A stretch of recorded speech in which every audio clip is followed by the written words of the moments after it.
sequences. Let an and bn be two sequences such that an is equal to 13 plus 6 times of n minus 1. அப்படின்னா ஏன்றது நம்ம எப்படி எழுதலாம் அப்படின்னா an is equal to, இதை simplifying பண்ணிக்கலாம் இல்லையா? ஸோ 13 plus 6n minus 6, அப்போது an is equal to 7 plus 6n, அவ்வளோதான். இதுதான் an, சிம்பிளிஃபை பண்ணியாச்சு. அதே போல் bn என்னன்றதையும் பார்த்துருவோம். bn is equal to 15 plus 7 times of n minus 1. இதே அதே போல் பார்த்தோம் அப்படின்னா 15 plus 7n minus 7, அப்போது bn is equal to 15 minus 7, 8 plus 7n அப்படின்னு வரும். அவ்வளோதான். சரி, okay. an and bn simplify பண்ணி எழுதியிருக்கோம். ஸோ இதை பார்க்கும்போதே நம்ம இன்னொன்று கிராஸ் பண்ணிடலாம். என்ன அப்படின்னா an ஆர் bn அந்த சீக்வன்சஸ் நம்ம என்னென்ன டேர்ம்ஸ் அதில் வரும் அப்படிங்கிறத பார்த்தோம் அப்படின்னா ரெண்டுமே ஏபியில் தான் வரும். ஏன்னா 7 plus 6n 6n. ஸோ அப்போ 6 ஆட் ஆகிட்டே போயிட்டுருக்கோம் அதோட வேல்யூஸ். என் வேல்யூ நம்ம 1 2 3 4னு போட வரக்கூடிய ஆன்சர்ஸ் எல்லாமே 6 காமன் டிஃப்ரென்ஸில் வந்துக்கிட்டே இருக்கும். அப்போ இது ஒரு ஏபி, காமன் டிஃப்ரென்ஸ் 6. இதுவும் ஒரு ஏபி, இதோடைய காமன் டிஃப்ரென்ஸ் 7. ஸோ இது நம்ம கிளியராக இருக்கலாம். சரி, okay. For all natural numbers n, அப்போ n is equal to 1 2 3 4னு வரும். Then the largest 3-digit number that is common to both the sequences is what? ரெண்டுத்துலேயுமே காமனாக வரக்கூடிய லார்ஜஸ்ட் 3-digit நம்பர் என்ன அப்படிங்கிறது தான் கொஸ்டின். Interesting question. சரி, ஃபஸ்ட்டு இதில் இருக்கிற ஒரு ஃபியூ டேர்ம்ஸ் எப்படி இருக்குன்றதை முதல்ல நம்ம பார்த்துருவோம், செக் பண்ணிவிடுவோம். அதுக்கு நம்ம என்ன பண்ணோம்? n is equal to 1 2 3 போட்டுக்கிட்டே இருக்கணும்.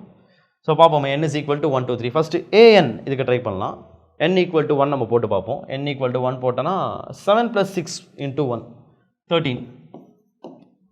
n 2ன்னு போட்டோன்னா 12 plus 7 19.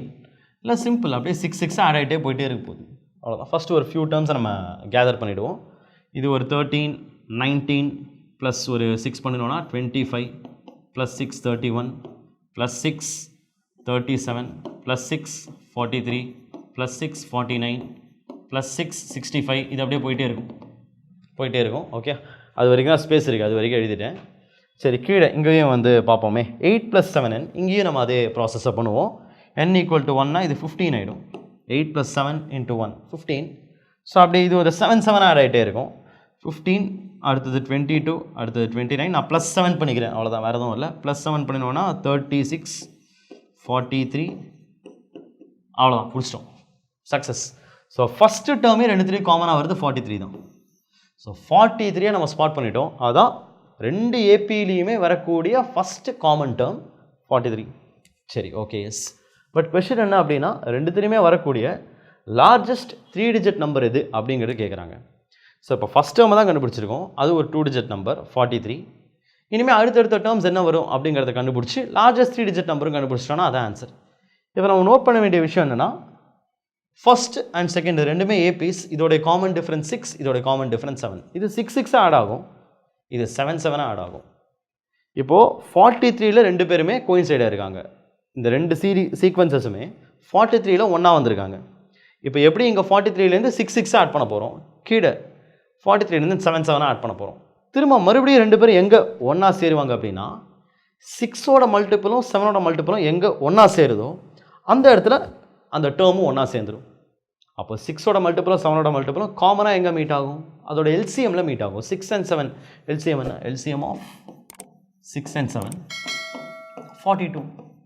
6 7s are 42. வேறு காமன் ஃபேக்டர்ஸே கிடையாது, ஸ்ட்ரெயிட்டாகவே மல்டிப்ளை தான் பண்ணணும். 42 அப்படின்னா 43ல் ஒன்றா சேர்ந்தவங்க அடுத்தது மறுபடியும் 42 ப்ளஸ் 42 பண்ணும்போது அந்த இடத்துல ஒன்றா சேருவாங்க. ஸோ அங்கேருந்து 42 ஆட் பண்ணி வர வேல்யூஸாக அவங்க ரெண்டு பேரும் ஒன்றா சேருவாங்க.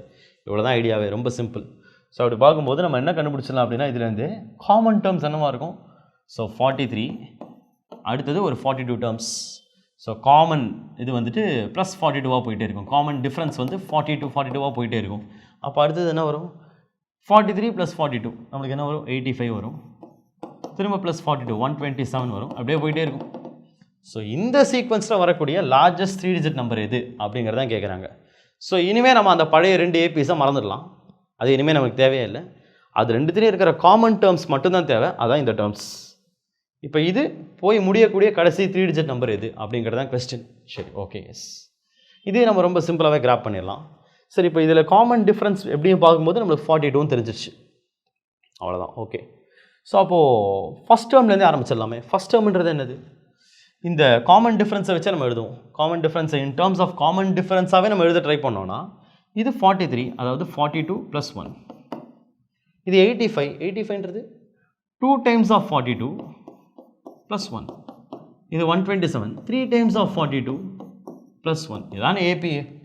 ஸோ காமன் டிஃப்ரென்ஸோடைய மல்டிப்பிள்லேருந்து முன்ன பின்ன இருக்கும் வேல்யூஸ். அந்த டேர்ம்ஸ் எல்லாமே அப்படியே வந்துக்கிட்டே இருக்கும். அப்போ எனக்கு இதோட பேட்டர்னும் கிடச்சிச்சு. பேட்டர்ன் எப்படி இருக்கும்னா சம் மல்டிபிள் ஆஃப் 42 + 1 அப்படி தான் இந்த சீக்வன்ஸில் இருக்கக்கூடிய எல்லா டேர்ம்ஸுமே இருக்கும்.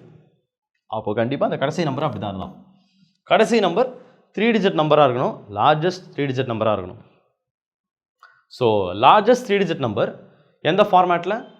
Some 42 into a natural number +1 ஃபார்மேட்டில் இருக்கக்கூடிய லார்ஜஸ்ட் 3 டிஜிட் நம்பர் எதுன்றதான் எனக்கு வேணும். அப்புறம் என்ன பண்ணலாம்? லார்ஜஸ்ட் 3 டிஜிட் நம்பர் வேணும் அப்படின்னா நம்ம ஸ்ட்ரெயிட்டாகவே லார்ஜஸ்ட் 3 டிஜிட் நம்பரே எடுத்துப்போம். 999. இப்போ 999 42 அது வேரி ஆகிறதுனால நான் 42ஆலே டிவைட் பண்ணிடுறேன். ஏன்னா எனக்கு 42ஓடைய எந்த மல்டிபிள் இல்லை எந்த நம்பர் அப்படிங்கிறதான் வேணும். இப்போ 42ஆல் நம்ம 999 டிவைட் பண்ணிவிடுவோம். ஸோ டிவைட் பண்ணும்போது எத்தனை டைம்ஸ் போகலாம்? 42 2s are 84 பேலன்ஸுக்கு ஒரு 5 1 வரும் 9. 42 3s are போகலாமா? ஆமாம், 4s are போக முடியாது, 3s are போகலாமே. 126ன்னு வரும். அப்போ பேலன்ஸ் 3 33. ஸோ ரிமைண்டர் 33 கிடச்சிச்சு. அப்போ இந்த 999ன்றது 42ஓடைய ஒரு மல்டிப்பிளை விட 33 எக்ஸ்ட்ராவாக இருக்குது, ஜாஸ்தியாக இருக்குது, அதிகமாக இருக்குது. அப்போ எனக்கு எக்ஸாக்ட்லி நான் ஒரு 42ஓடைய மல்டிப்பிளில் லேண்ட் ஆகணும் அப்படின்னா இந்த 33 மைனஸ் பண்ணிக்குவோம். 999 - 33, அதாவது 999 வச்சு டிவைட் பண்ணால் எனக்கு எக்ஸ்ட்ரா 33 வருது. அந்த 33 மைனஸ் பண்ணிடுறேன். 999 - 33 பண்ணும்போது நமக்கு என்ன கிடைக்கும்? 966ன்றது கிடைக்கும். ஸோ இதுதான் 42 ஒரு பர்ஃபெக்ட் மல்டிபிள். நான் ஒருவேளை 966 42ஆல் டிவைட் பண்ணியிருந்தா ரிமைண்டர் எனக்கு 33 இல்லை, 0ன்னு வந்திருக்கும். 0ன்னு வந்திருக்கா என்ன மீனிங்? அப்போ இது கண்டிப்பாக 42ஆல் எக்ஸாக்ட்லி மல்டிப்ளை ஆகுதுன்னு அர்த்தம். அப்போ 999க்கு முன்னாடி இருக்கக்கூடிய கடைசி 42ஓட மல்டிபிள் 966 தான். இதுக்கு அடுத்த நம்பர் எதுன்னு பார்த்தோன்னா அது 999, அதாவது 1000 தாண்டி போயிடும். தாண்டி போயிடுச்சு அது ஒரு 4 டிஜிட் நம்பர், 3 டிஜிட் நம்பர் கிடையாது. அப்போ கடைசி 3 டிஜிட் நம்பர் இதுதான். பட் நம்ம ஆன்சர் என்ன? இது கிடையாது. நம்ம ஃபார்மேட் என்ன? நம்ம number. So some multiple of 42, some number into 42 + 1. இப்போ எனக்கு தெரிஞ்சு போச்சு இந்த 966 அப்படிங்கிறது எத்தனாவது மல்டிபிள் பார்க்கும்போது இந்த கோஷியன்ட்டை வச்சு சொல்லலாம் 23 டைம்ஸ். ஸோ 23 டைம்ஸ் 42 தான் எக்ஸாக்ட்லி 966. ஸோ அந்த 966ன்றது ஒரு பர்ஃபெக்ட் மல்டிபிள். அது கூட +1 பண்ணினா தான் அது நம்ம சீக்வன்ஸ்ட்டு இருக்கும். ஸோ 966 + 1 967. அப்போ கடைசி 3 டிஜிட் நம்பர் இந்த சீக்வன்ஸில் வரக்கூடிய நம்பர் எதுன்னு பார்த்தோம்னா 967 அப்படிங்கிறத ஆன்சர். குயிக்காக செக் பண்ணுறோம். Long process, success. 967 அப்படின்றது தான் ஆன்சர்.